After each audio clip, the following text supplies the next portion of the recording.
Chapitre 5 Les éthiques de l'enseignement et du disciple. Les éthiques et les fonctions apparentes du disciple sont nombreuses. Cependant, 10 phrases les résument. Première fonction. La pureté de l'âme doit l'emporter sur la luxure, car le savoir est l'adoration qui émane du cœur. La prière discrète est le rapprochement spirituel d'Allah. Comme la prière, qui est la fonction des sens apparents, ne peut être agréée sans que l'on fasse ses ablutions, il est de même pour la prière anagogique, qui n'est valable qu'après la purification du cœur, par le savoir, de toute configuration condamnable. Le prophète alayhi salatu wassalam dit « La religion est bâtie sur la pureté ». Il en est ainsi discrètement et solennellement. Allah le Très-Haut dit « Les associateurs ne sont qu'impureté ». Sourate le Repentir, verset 28. Pour avertir les esprits et les sensibiliser pour comprendre que la pureté et l'impureté ne concernent pas seulement les apparences. L'associateur peut être propre de corps et de vêtements, mais de substance impure. Le prophète alayhi salatu wassalam dit « Les anges ne pénètrent pas dans une maison où il y a un chien. Or, le cœur est la maison des anges et leur résidence.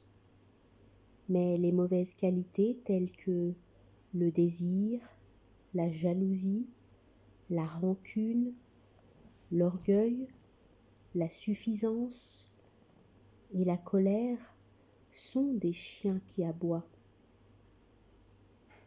Comment voulez-vous que les anges y pénètrent alors qu'il est plein de chiens et que la lumière du savoir n'est transmise par Allah que par leur intermédiaire, les anges.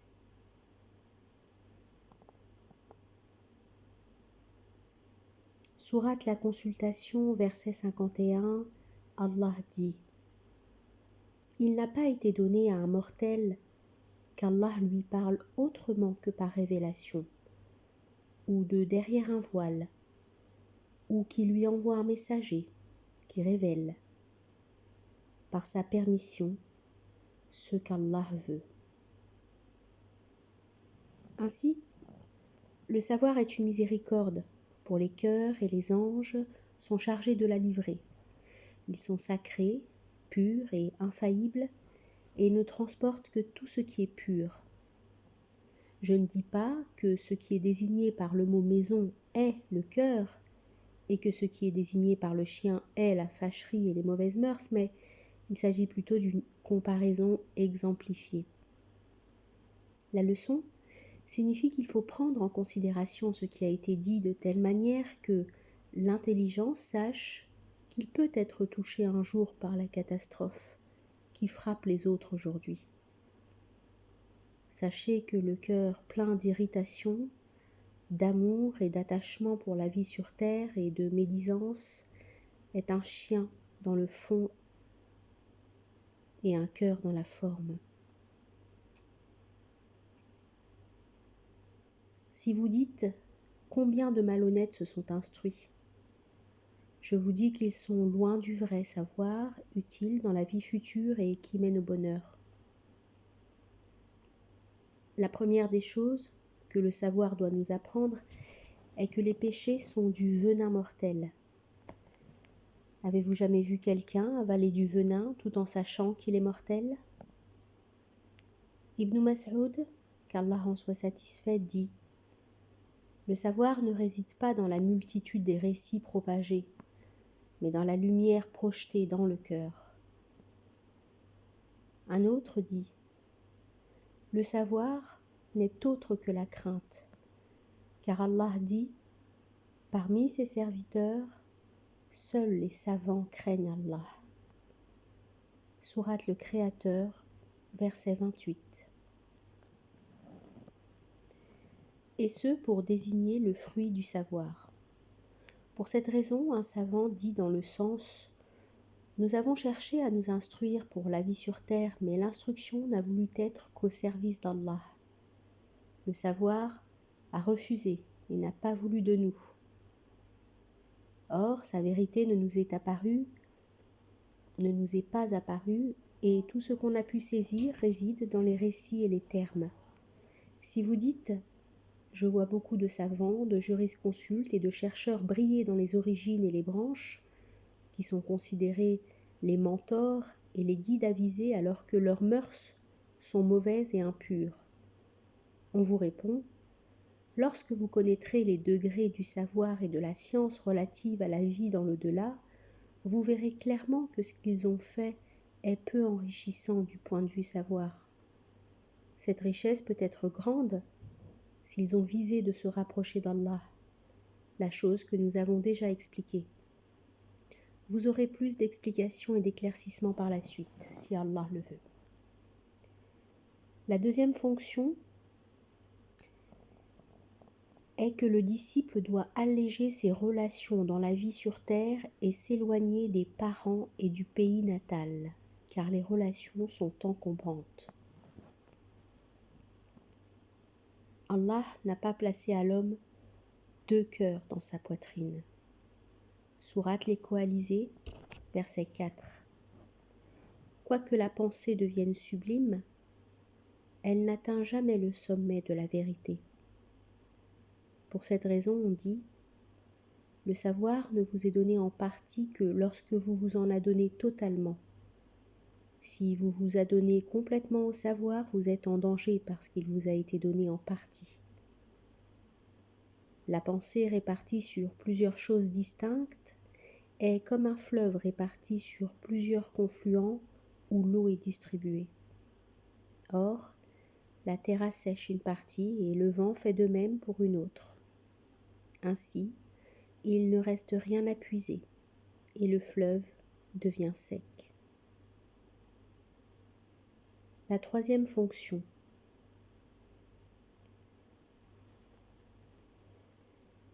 Il ne doit pas s'enorgueillir et ne doit pas être acariâtre. Il doit gérer à son maître toute son obédience, lui obéir dans tous les détails et écouter ses conseils, tel un malade ignorant devant un médecin habile qui a pitié de lui. De même qu'il doit montrer de l'humilité devant son maître et le servir avec honnêteté et gratitude. Ash-Sha'bi dit « Zaïd ibn Thabit avait célébré la prière des morts. On lui approcha sa mule pour la monter. Ibn Abbas dit « C'est ainsi qu'on nous a ordonné de traiter les savants et les grands. » Zaïd ibn Thabit baisa sa main et lui dit « C'est ainsi qu'on nous a dit de traiter la famille de notre prophète. » Et il dit alayhi salatu wassalam, « Le croyant ne doit complaire que dans la recherche du savoir. Le disciple ne doit jamais s'enorgueillir devant son maître, car son orgueil le prive du profit, sauf des mentors renommés, et ceci est une folie en soi. Celui qui cherche à fuir un lion féroce de peur qu'il ne le dévore, ne fait pas de distinction entre un guide renommé et un guide paresseux. La férocité des lions de l'enfer est pire que la férocité de n'importe quel lion. La sagesse est le but recherché par tout croyant, qu'il doit prendre de là où il la trouve et remercier celui qui la donne. On dit « Le savoir est une guerre déclarée contre l'orgueilleux, telle une pluie d'huile diluvienne qui tombe sur le belvédère. » On ne peut donc s'instruire sans être humble et écouter. Allah dit « Il y a bien là un rappel pour quiconque a un cœur. Prête l'oreille tout en étant témoin. » Sourate Qaf, verset 37. Avoir un cœur signifie être capable d'apprendre et de comprendre. Les capacités intellectuelles ne peuvent aider à la compréhension si on ne prête pas l'oreille pour témoigner avec un cœur présent, pour recevoir ce qu'on entend avec joie et gratitude. Le disciple doit se soumettre à son maître comme une terre qui a reçu un grand apport d'eau où toutes les couches ont été irriguées et se sont soumises.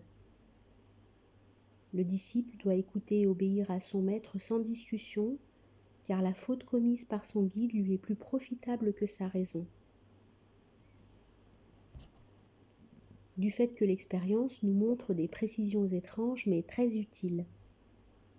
Allah nous en a prévenu dans l'histoire de Khidr et de Moïse, où le Khidr dit « L'autre dit, vraiment tu ne pourras jamais être patient avec moi.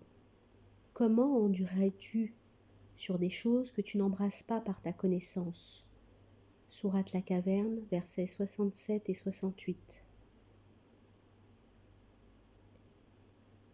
Puis il demanda de se taire et de se soumettre. Il dit, Sourate la Caverne, verset 70, « Si tu me suis, dit l'autre, ne m'interroge sur rien tant que je ne t'en aurai pas fait mention. » Or, il ne patienta pas et se mit à l'interroger sans cesse jusqu'à ce que ceci fût la cause de la rupture entre eux. En bref, tout disciple qui garde une opinion différente et un choix autre que celui de son maître est condamné à l'échec et à la perte. Allah le Très-Haut dit « Demandez donc aux gens du rappel si vous ne savez pas. » Sourate les abeilles, verset 43. La demande pour s'instruire est donc un ordre. Sachez alors qu'il en est ainsi dans la mesure où l'instructeur le permet, car les questions qui dépassent le niveau du disciple sont damnées. C'est pourquoi Al-Khidr a interdit à Moïse de l'interroger. Ceci signifie qu'il faut poser la question à l'avance et l'enseignant décide s'il faut répondre ou non. Et quand Ali, qu'Allah en soit satisfait, dit « Il ne faut pas multiplier les questions adressées au professeur, de même qu'il ne faut jamais le tracasser par les réponses. N'insistez pas s'il omet de répondre et ne vous accrochez pas à sa soutane s'il se lève. Ne divulguez jamais ses secrets, ne médisez de personne en sa présence et ne cherchez pas à le fréquenter. S'il commet une erreur, pardonnez-le. Vous devez le respecter puisqu'il retient la sagesse d'Allah. Ne vous asseyez pas devant lui et si jamais il a un besoin quelconque, soyez les premiers à le servir. Quatrième fonction.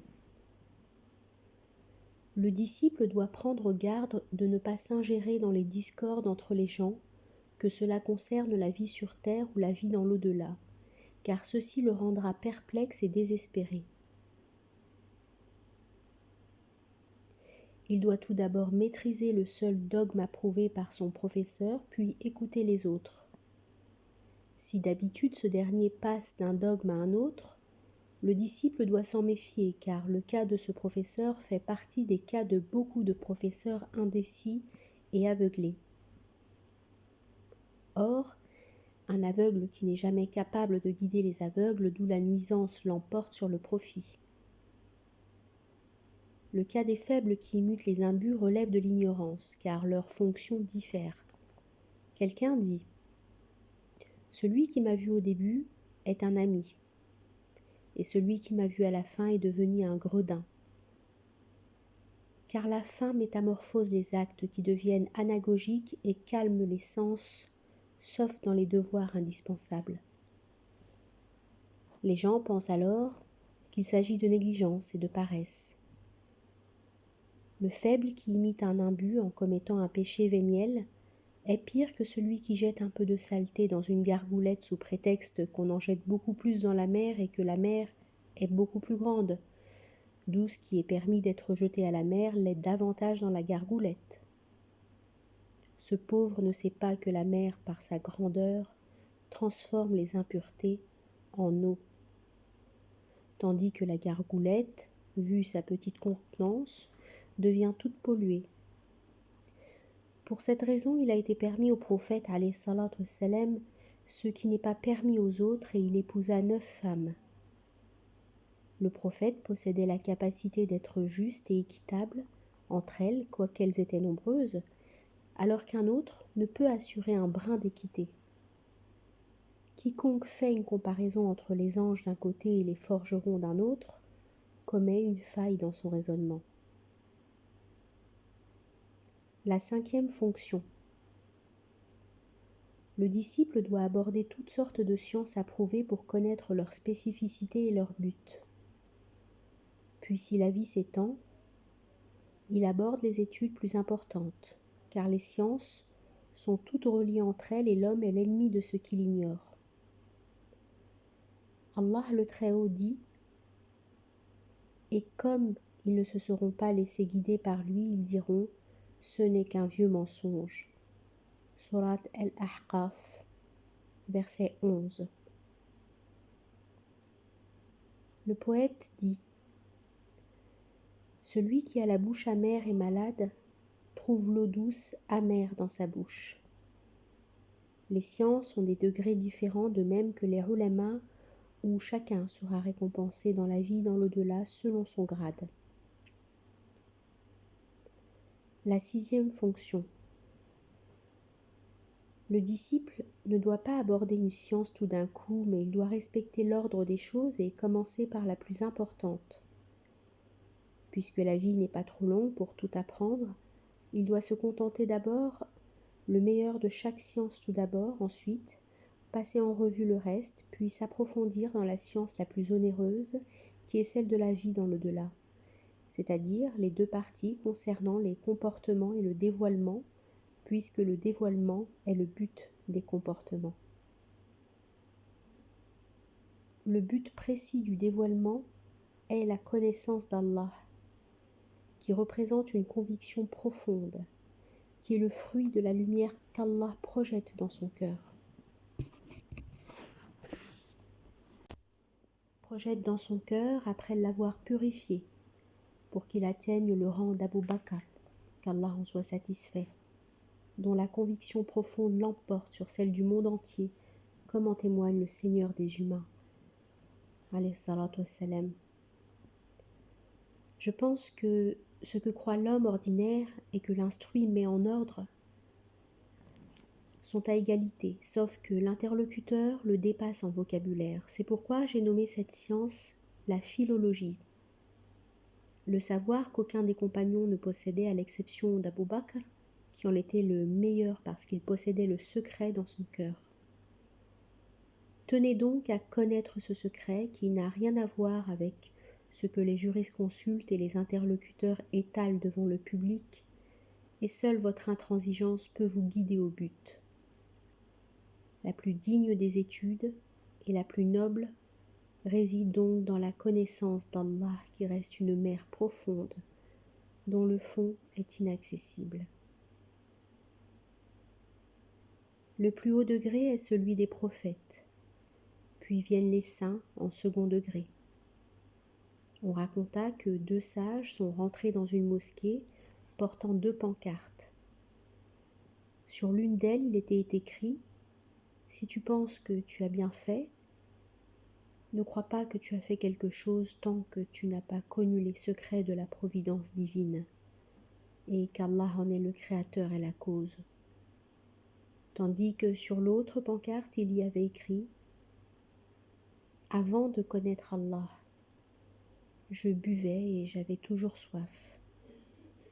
Après l'avoir connu, je me suis trouvé désaltéré sans boire. » La 7e fonction. Le disciple ne doit pas aborder une science avant d'avoir achevé la précédente. Les sciences sont dans un ordre établi et les unes asphaltent le chemin pour les autres. Seuls réussissent ceux qui suivent l'ordre. Allah le Très-Haut dit « Ceux à qui nous avons donné le livre, qui le récitent comme il se doit. » Sourate la Vache, verset 121. C'est-à-dire qu'il ne passe d'une science à une autre avant de connaître à fond celle qui est entre ses mains, ayant pour but de se préparer pour la suivante. De même qu'il ne faut pas mal juger une science à cause des discordes existants entre les maîtres. Il y a des gens qui abandonnent la jurisprudence et les sciences spirituelles sous prétexte qu'elles n'ont aucune origine et pour preuve, les mentors ont eu des divergences. Le doute a été éclairé dans les critères de la jurisprudence. Il y a un groupe de gens qui croient que la médecine est vaine à cause d'une erreur commise par un médecin et un autre groupe qui croit à l'astronomie car un seul a eu raison, alors qu'un autre groupe croit qu'il s'agit d'un temps perdu vainement parce qu'il y a un astronome défaillant. Tous ont tort, car la science doit être connue en soi. Ali, qu'Allah en soit satisfait, dit « Ne connaissez pas la vérité par les hommes, connaissez la vérité en soi, vous connaîtrez les hommes. » La 8e fonction. Le disciple doit connaître la raison pour laquelle il cherche à atteindre l'honneur de ces sciences. Cette raison est double. L'honneur du fruit récolté est la preuve irréfutable, telle que dans la médecine et la jurisprudence où l'honneur de la première est pour la vie terrestre, tandis que l'honneur de la deuxième est pour la vie dans l'au-delà. Ce qui fait que la jurisprudence est plus honorifique. Prenons l'exemple de l'arithmétique et de l'astronomie. L'arithmétique l'emporte car ses preuves sont formelles. Mais si l'on compare l'arithmétique à la médecine, c'est cette dernière qui l'emporte vu ses fruits. De ce qui précède, on déduit que la plus honorable des sciences est la jurisprudence qui nous guide vers le Très-Haut avec ses anges et ses livres saints. N'acceptez donc aucune science inférieure. La 9e fonction. Le disciple doit avoir pour but d'adoucir ses mœurs et de les embellir par la vertu qui consiste à se rapprocher d'Allah et à statuer avec ses anges et ses proches. Il ne s'agit pas de la convoitise, de la souveraineté, de la dignité ou de la fréquentation des mauvais. Malgré tout, il ne faut pas sous-estimer les autres sciences, telles que la langue, la grammaire, la jurisprudence, le Coran et la Sunna que nous avons déjà expliqués au début de cet ouvrage et qui sont des obligations en suffisance. Nous ne vantons pas les qualités de ces sciences dans un but dépréciatif, car ceux qui s'adonnent aux sciences ressemblent aux gardes des frontières et aux guerriers qui luttent pour la cause d'Allah, où l'on trouve le guerrier, le défenseur, celui qui s'occupe de l'approvisionnement en eau potable et le gardien des montures. Ils seront tous récompensés si leur but est sacré et s'ils ne visent pas de s'approprier les biens. Allah le Très-Haut dit « Allah élèvera en degrés ceux d'entre vous qui auront cru et ceux qui auront reçu le savoir. » Sourate la discussion, verset 11. Allah le Très-Haut dit « Ils ont des grades différents auprès d'Allah. » Sourate la famille d'Imran, verset 163. La vertu est relative. Lorsque nous sous-estimons les changeurs d'argent par comparaison aux rois, ceci ne signifie pas que nous les sous-estimons si on les compare aux balayeurs des rues. Ne croyez surtout pas que celui qui n'atteint pas le sommet n'a pas de valeur. La valeur la plus élevée est accordée aux prophètes, puis viennent les saints, ensuite les ulama ancrés, et enfin les justes et les bons, chacun selon son degré. Allah dit « Quiconque fait un bien fût-ce du poids d'un atome, le verra. Et quiconque fait un mal fût-ce du poids d'un atome, le verra. » Sourate la Secousse, versets 7 et 8. Celui qui vise le Très-Haut par n'importe quelle science trouvera sa récompense. La 10e fonction. Le disciple doit connaître la relativité de l'importance de la science par rapport au but fixé. L'important est ce qui vous intéresse le plus dans votre vie terrestre et dans l'au-delà. Si vous ne pouvez pas joindre les plaisirs de la vie sur terre au bonheur éternel comme il est prescrit dans le Saint-Coran, le plus important est donc ce qui perdurera jusqu'à la fin des temps. C'est alors que la vie sur terre devient une demeure, le corps un vaisseau et les actes un moyen pour atteindre le but qui n'est que celui de rencontrer Allah où tout le bonheur réside, même si la valeur réelle de cette science n'est connue que de peu de personnes. Les sciences ont 3 degrés complémentaires que nous comprenons par l'exemple suivant. L'esclave auquel on promet la liberté et la souveraineté à condition d'aller en pèlerinage et auquel on dit « Si vous allez à la Mecque et que vous terminez les devoirs relatifs au pèlerinage, vous aurez et la liberté et la souveraineté. Si vous commencez à vous préparer et qu'une obligation vous interrompe, vous serez libéré et vous n'aurez plus de corvée sans avoir la souveraineté. » Cet esclave a 3 sortes de travaux. La première est de préparer les moyens nécessaires tels que l'achat d'un chameau et la préparation des provisions viatiques, etc. La deuxième est d'entamer le voyage vers la Mecque en quittant le pays. La troisième est d'accomplir tous les devoirs du pèlerinage, un par un, et après avoir terminé, enlever la tunique du pèlerinage et faire le tour d'adieu. C'est à ce moment qu'il mérite d'être libre et souverain. Également, les sciences ont 3 parties. La première partie ressemble à celle de la préparation de la monture et des provisions, et elle renferme les sciences de la médecine, de la jurisprudence et de tout ce qui est relatif au corps dans la vie sur terre. La deuxième partie, qui ressemble à la traversée des montagnes et du désert, le tronçon de route ressemble à la purification du cœur. La connaissance des routes ne dispense pas de la peine de les traverser, de même que la science qui éduque les âmes et les mœurs ne dispense pas de l'éducation. Mais entamer cette éducation n'est pas possible à l'exclusion de la science. La troisième partie consiste à accomplir les devoirs du pèlerinage et ressemble à la science de la connaissance d'Allah, de ses qualités, de ses anges, des actes et de tout ce que nous avons mentionné dans la science de dévoilement, et c'est là l'obtention du bonheur éternel. Le gain du bonheur éternel n'est accordé qu'à ceux qui connaissent Allah, et ceux-ci sont les proches d'Allah qui jouissent par leurs âmes du paradis céleste.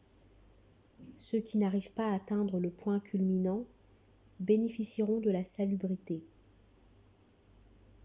Allah le Très-Haut dit : si celui-ci est du nombre des rapprochés d'Allah, alors il aura du repos, de la grâce et un jardin de délices. Et s'il est du nombre des gens de la droite, il sera accueilli par ces mots : paix à toi, de la part des gens de la droite. Sourate l'Événement, versets 88-91. Celui qui ne se dirige pas vers le but céleste et qui ne s'enrôle pas pour cette cause divine fait partie des perdus dont la demeure est l'enfer au feu attisé. Sachez que c'est la vérité absolue que les ulémas ancrés ont saisie grâce à la spiritualité qui est plus claire que la vue. Leur cas est le cas de celui qui a entendu, qui a cru, puis qui a vu et a réalisé. Tandis que le cas des autres est le cas de celui qui a bien voulu croire mais qui n'a pas eu la chance de voir. Le bonheur réside dans le dévoilement et ce dernier réside dans le comportement qui est le chemin de la vie dans l'au-delà. Celui qui a dit « La science comprend 2 sortes d'études, l'étude des corps et l'étude des religions », a voulu désigner les sciences communes et apparentes, et non les sciences spirituelles et anagogiques. Si vous demandez pourquoi assimiler les sciences de la médecine et de la jurisprudence à la préparation des provisions viatiques et à la monture, sachez que celui qui opte pour Allah l'atteint par son cœur sans le corps. Je ne veux pas dire par cœur la chair palpable, mais plutôt le secret d'Allah, que les sens ne peuvent saisir, et l'un des dons parfois apparentés à l'esprit et parfois à l'âme paisible. La seule qualification autorisée d'être attribuée à lui est le joyau précieux et la perle rare. Il s'agit d'une affaire divine, comme Allah dit, et il t'interroge au sujet de l'âme, dit, l'âme relève de l'ordre de mon Seigneur. Sourate le voyage nocturne, verset 85. Toutes les créatures émanent de la volonté d'Allah, mais le cœur est relativement plus honoré que les autres membres du corps. Allah a tout créé, cependant, l'ordre est supérieur aux créatures. Ce qui a été désigné par don est cette âme qui cherche à se rapprocher d'Allah, car elle s'exale de l'ordre du Seigneur. Le Seigneur est à son origine et elle revient à lui. Le corps est la monture de l'âme. Sa fonction dans la voie d'Allah est comme la fonction du chameau sur le chemin du pèlerinage. Or, toute science dont le but est le bien-être du corps relève de la fonction du bien-être du chameau. Nul n'ignore que la médecine en est de même, car nous en avons besoin pour protéger la santé du corps, même si on vit seul. La seule différence que revêt la jurisprudence est qu'elle n'est pas indispensable quand on vit seul. Cependant, les humains ont été créés de façon à ne pas pouvoir vivre chacun seul, car un seul être humain ne peut vivre indépendamment des autres et tout faire par lui-même, tel que la préparation des repas, l'agriculture, la cuisine, le pétrissage du pain, le tissage et la construction, sans oublier la fabrication du matériel nécessaire à toutes ces fonctions. Les gens se querellent et trouvent la mort à cause de leurs disputes et des rivalités dans leurs désirs et dans les raisons de leurs plaisirs, et le mélange des aliments crée un dysfonctionnement dans le ventre. Or, comme la médecine guérit les viscères et la politique et la justice préservent l'équité dans la rivalité, la science qui préconise la modération dans les repas relève de la médecine, et la science qui enseigne l'équité dans les actions et les transactions est la jurisprudence. Celui qui passe toute sa vie dans la spécificité des termes pour la discussion en jurisprudence est comme celui qui passe toute sa vie à chercher comment les fils attachent la selle de la monture pour aller au pèlerinage. Contemplez ça d'abord et acceptez ce conseil gratuit de celui qui y a passé beaucoup de temps et qui n'est parvenu qu'au bout de plusieurs efforts déployés. Exposition des fonctions de l'instructeur. Sachez que l'homme passe par 4 étapes lors de son instruction, comme le gain d'argent. Celui qui a de l'argent passe par l'étape du ramassage qu'on appelle l'étape du profit, l'étape d'économie où il est à l'écart du besoin, l'étape des dépenses où il en profite et l'étape de la générosité où il donne aux nécessiteux, et cette étape est la plus digne. Il en est de même pour l'instruction qui a une étape de gain, une étape de suffisance, une étape de contemplation où l'on réfléchit à ce qu'on ramasse et une étape d'éclairage qui est la plus digne. Celui qui apprend, qui travaille et qui enseigne est grand dans le royaume des cieux. Il est comme le soleil qui éclaire les autres et qui est éclairé par soi-même, et comme le musc qui est un parfum et qui parfume les autres. Celui qui connaît et ne fait rien est comme un cahier qui est utile pour les autres alors qu'il est sans aucune connaissance, et comme une lime qui aiguise les autres alors qu'elle ne coupe pas. De même qu'il est comme une aiguille qui revêt les autres alors qu'elle est nue, et la mèche du fanal qui éclaire les autres tout en brûlant. L'instructeur s'occupe d'une tâche grande et dangereuse dont les éthiques et les fonctions sont au nombre de 10. La première fonction. L'enseignant doit avoir de la compassion pour ses étudiants et doit les traiter comme s'ils étaient ses propres enfants.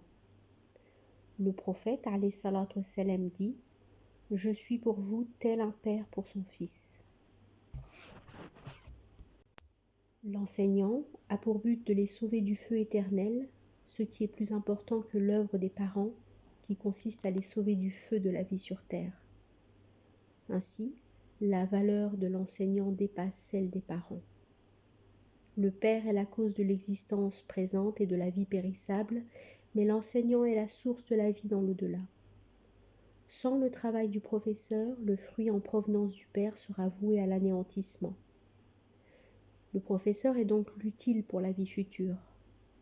Les élèves doivent s'aimer entre eux comme des frères si leur but est sublime, mais si leur but est de tirer profit de la vie sur terre, nous voyons leur comportement imprégné de jalousie. Les ulémas et les intéressés par la vie dans l'au-delà sont en excursion de recherche sur terre, mais leur demeure définitive est le paradis. Être compagnon de route dans un voyage constitue une raison pour l'amitié et l'amour mutuel, et à plus forte raison quand on voyage vers le paradis éternel. Ceux qui cherchent la souveraineté par le savoir ne se trouvent pas concernés par ce verset. Les croyants ne sont que des frères. Sourate Les Appartements, verset 10. Mais les paroles suivantes d'Allah les concernent. Les amis ce jour-là seront ennemis les uns des autres, excepté les pieux. Sourate L'Ornement, verset 67. La deuxième fonction. Le professeur doit prendre pour idéal le prophète alayhi salatu wassalam, où il ne reçoit ni salaire ni gratitude. Il travaille de bon gré pour se rapprocher d'Allah. Il voit ses disciples vertueux en acceptant de venir s'instruire et éduquer leur cœur. Ils sont comme celui qui vous prête la terre pour la cultiver. Or, le profit que vous tirez de l'agriculture dépasse celui du propriétaire du terrain.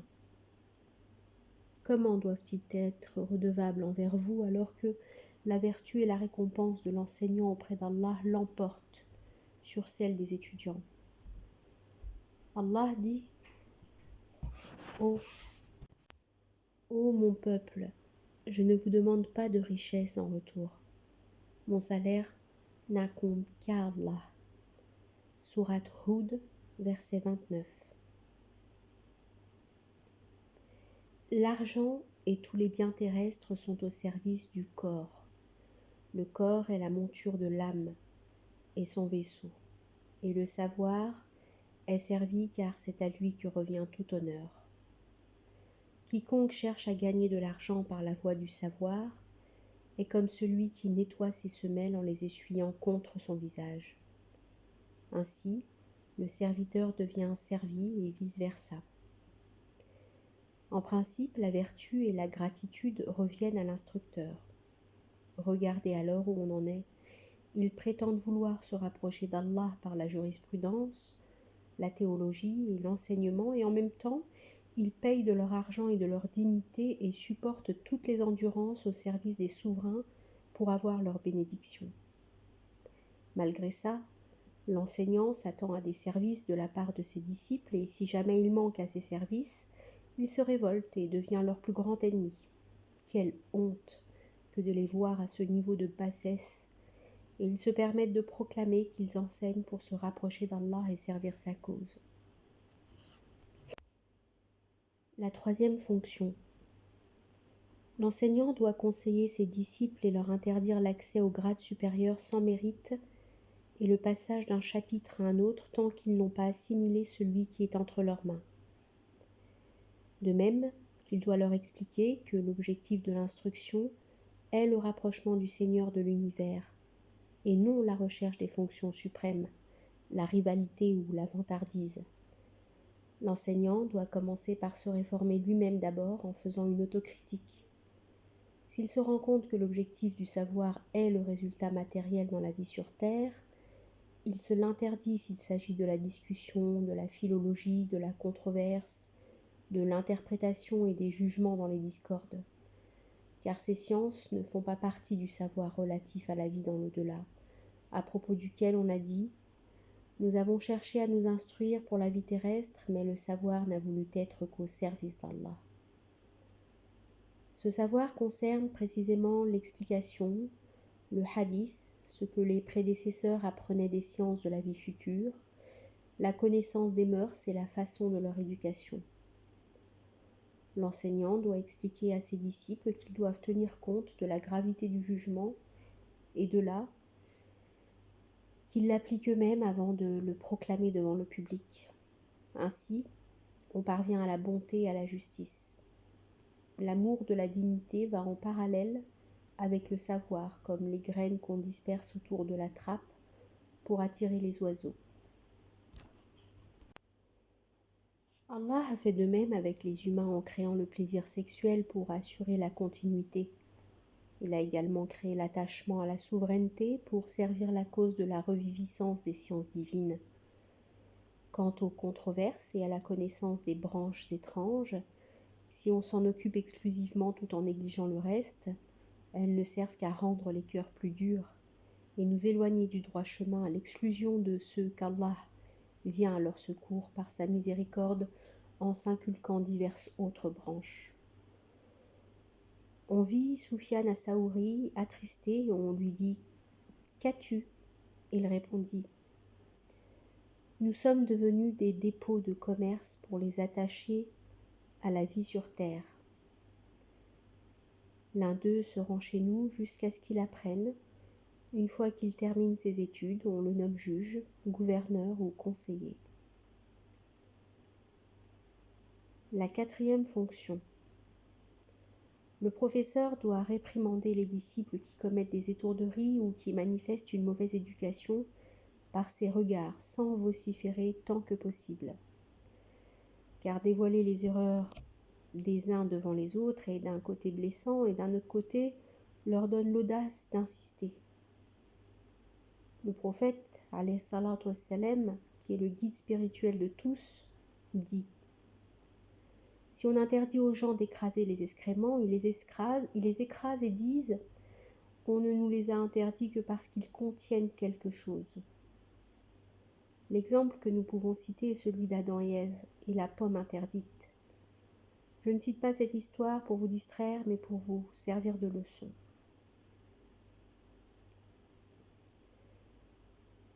La cinquième fonction. Celui qui se charge d'enseigner une matière ne doit pas sous-entendre le manque de respect avec un langage dépréciatif à l'égard des autres matières. Comme l'enseignant de la langue qui, d'habitude, dévalorise aux yeux de ses disciples la jurisprudence. D'habitude, l'enseignant de la jurisprudence sous-estime l'explication et le hadith sous prétexte qu'il s'agit de copier seulement et d'écouter et que l'intelligence n'y joue aucun rôle. L'enseignant de la théologie méprise la jurisprudence et dit « Il s'agit des branches qui parlent des règles menstruelles. »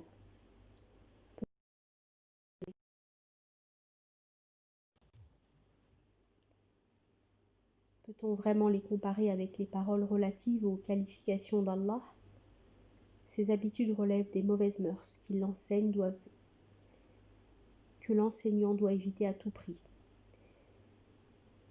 Si l'enseignant a plus d'une science à sa charge, il est tenu à respecter l'ordre des choses et le passage de ses disciples d'un niveau d'étude à un autre.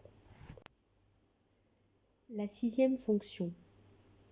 L'enseignant doit s'adresser à ses disciples d'après leur niveau pour ne pas les embrouiller et les faire fuir. Le prophète, alayhi salatu wassalam, dit « Nous, prophètes, avons reçu l'ordre de nous mettre au niveau des gens et de leur parler selon leur niveau intellectuel. » L'enseignant doit donc diffuser la vérité à ses élèves s'il sent qu'ils sont capables de la saisir. Le prophète, alayhi salatu wassalam, dit « Quiconque discute avec des gens de quelque chose que leur esprit ne capte pas, crée une discorde entre eux. » Ali, qu'Allah en soit satisfait, dit en désignant sa poitrine « J'ai beaucoup de science ici, mais il n'y a pas de porteur. » Il a bien raison, car les cœurs des justes sont les sarcophages des secrets. Le savant ne doit pas dévoiler tous les secrets à tout le monde, ceci étant que le disciple est capable de les comprendre même s'il n'est pas apte à en tirer profit, mais pire encore s'il ne les comprend pas. Jésus, que la paix soit avec lui, dit « N'accrochez pas des colliers de perles au cou des porcs. Quiconque déteste la sagesse est pire que les porcs. » On demanda une question à un sage et il ne répondit pas. Celui qui la demanda lui dit « N'as-tu pas entendu le prophète, alayhi salatu wassalam, dire « Quiconque garde secrètement pour lui une science utile sera porteur d'une muselière au feu le jour du jugement dernier. » Le sage lui dit « Laisse la muselière et va-t'en. Que celui qui arrive à comprendre me mette la muselière lorsque je refuse de divulguer le savoir. » Allah le Très-Haut dit « Et ne confiez pas aux incapables vos biens. » Sourate les femmes, verset 5. Et ce, pour préserver le savoir de ceux qui peuvent lui porter atteinte. Donner le savoir aux non-méritants est d'autant plus damné que d'en priver les dignes. Dois-je éparpiller des joyaux devant la chamelière, où ils seront gardés par la bergère? Elles n'en ont pas connu leur valeur en détail. Il manque de les accrocher au cou du bétail.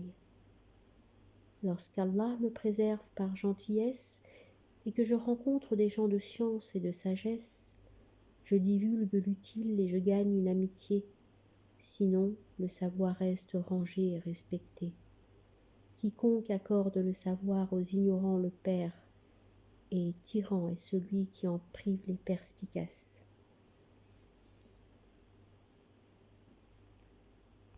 La 7e fonction.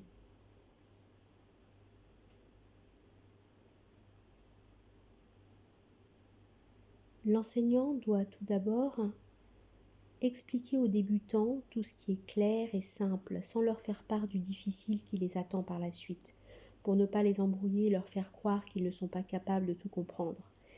Car tout un chacun est satisfait de ce qu'Allah l'a muni comme intelligence, et le plus fou est celui qui se croit parfait.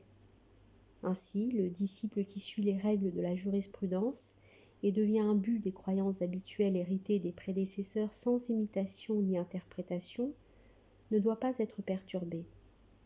Parce que si jamais on lui cite les diverses interprétations apparentes, il se détache du public et en même temps n'arrive pas à suivre les particuliers, ce qui provoque la destruction du paravent qui l'isole des péchés et il se transforme en un diable destructeur pour soi et pour autrui. Il ne faut pas aborder les précisions avec le public, mais leur apprendre les croyances et les devoirs et leur expliquer que le jour du jugement dernier les attend, soit pour le paradis, soit pour l'enfer, tel qu'il est mentionné dans le Coran. En gros, il ne faut pas exhorter le public à la recherche pour ne pas entraver leurs travaux qui assurent les nécessités pour leur vie et celles des particuliers. La 8e fonction. L'enseignant doit mettre son savoir à l'application de telle façon que ses actes ne contredisent pas ses paroles et son enseignement. Le savoir est capté par l'esprit et le travail est observé par les yeux. Or, ceux qui possèdent la vue sont beaucoup plus nombreux. Quiconque mange quelque chose et dit aux gens « n'y goûtez pas » devient la risée de ces derniers. Ils y tiennent davantage et disent « si ces mets n'étaient pas les plus appétissants et les plus délicieux, ils n'auraient jamais voulu se les accaparer. » Le professeur devient ainsi comme celui qui désire s'aubombrer à l'abri d'un bâton ou chercher la gravure dans l'argile. Depuis quand y a-t-il des gravures dans l'argile et depuis quand l'ombre du bâton est droite alors que le bâton est lui-même tordu? Allah le Très-Haut dit « Commanderez-vous aux gens de faire le bien et vous oubliez vous-même de le faire » Sourate la Vache, verset 44. Pour cette raison, le péché du savant est plus grave que celui de l'ignorant, puisque beaucoup de gens l'imitent. Celui qui conduit par ses actes au péché supporte le poids de son péché et celui des péchés des autres. Ali, qu'Allah en soit satisfait, dit « Deux hommes m'intriguent par leur conduite, un savant scélérat et un ignorant qui vit en ermite. Or, l'ignorant dupe les gens par son ermitage, et le savant les dupe par sa scélératesse. » il était fait mention de 10 fonctions, mais le chapitre se termine à la 8e fonction.